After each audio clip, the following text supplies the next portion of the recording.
Ikiwa leo ni Aprili 26 ya mwaka wa 2025, ninakusalimu kwa jina lipitalo majina yote. Hili siyo jina la mtu awaye yote, bali ni jina la Bwana wetu Yesu Kristo. Ninakualika katika mfululizo wa masomo ya kesha la asubuhi. Tuombe. Mtakatifu, mtakatifu Baba yetu na Mungu wetu uishiye mahali pa siri juu mbinguni, jina lako takatifu litukuzwe. Ninakushukuru kwa sababu ya wema wako na ulinzi wako. Ninasema asante kwa sababu ya upendo wako katika maisha yetu. Ninalitukuza jina lako kwa namna ambavyo unatulinda na kututunza.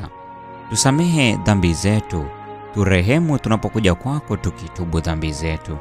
Na zaidi sana ukatuendelee kutuongoza na kutuandaa kama watoto wako, tufae kuwa wana wako na binti zako. Ninakushukuru kwani utafanya hivyo na kuzidi katika jina la Yesu. Amina. Mada ya leo inasema ulinzi wetu pekee katika maonjo na majaribu. Imejengeka katika kitabu cha Zaburi ya 119 aya 105. Neno la Mungu linasema, neno lako ni taa ya miguu yangu na mwanga wa njia yangu. Mungu ametupatia neno lake kuwa taa ya miguu yetu na mwanga wa njia zetu. Mafundisho yake yana uhusiano muhimu mno kwenye mafanikio yetu katika mahusiano yetu yote maishani. Hata katika mahusiano yetu ya kawaida, litakuwa kiongozi mwenye hekima kuliko mshauri mwingine yeyote. Maagizo yake matakatifu ni njia pekee ya mafanikio. Hakuna nafasi ya kijamii wala awamu ya uzoefu wa mwanadamu ambapo usomaji wa Biblia si hitaji muhimu. Biblia ni kiwango kikuu cha mema na mabaya, ikieleza kwa uwazi zaidi dhambi na utakatifu. Kanuni zake zilizo hai zinapatikana maishani mwetu mote kama nyuzi za dhahabu. Ni ulinzi wetu pekee katika majaribu na maonjo. Biblia ni ramani inayotuonesha alama za barabarani za ukweli. Wale ambao wanaifahamu vizuri ramani hii watawezeshwa kusoma kwa namna ambayo watakuwa na uhakika katika njia ya wajibu wao popote watakapoitwa kwenda. Biblia inao mfumo sahili na mkamilifu wa teolojia na falsafa. Ni kitabu kinachotufanya kuwa wenye hekima hata kuufikia wokovu. Inatuambia namna ya kuyafikia makao ya furaha ya milele.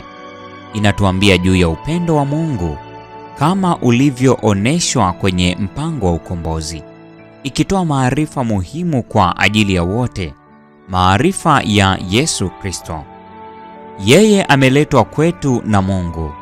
Yeye ni mwasisi wa wokovu wetu, lakini mbali na neno la Mungu, hatungeweza kuwa na elimu kwamba mtu kama Bwana Yesu aliwahi kutembelea ulimwengu wetu, wala elimu yoyote ya uungu wake kama ilivyooneshwa kwa kuwepo kwake pamoja na Baba hapo kwanza.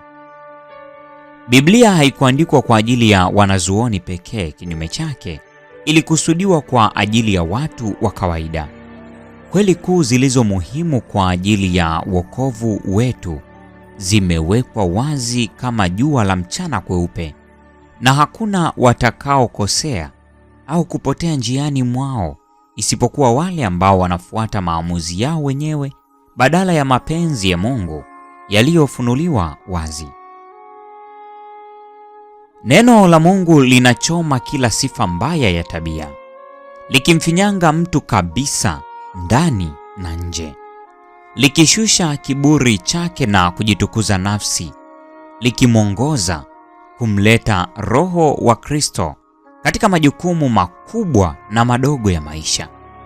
Linamfundisha kuwa thabiti katika utiifu wake kwa haki na usafi, na wakati huo huo daima kuwa mwema na mwenye huruma.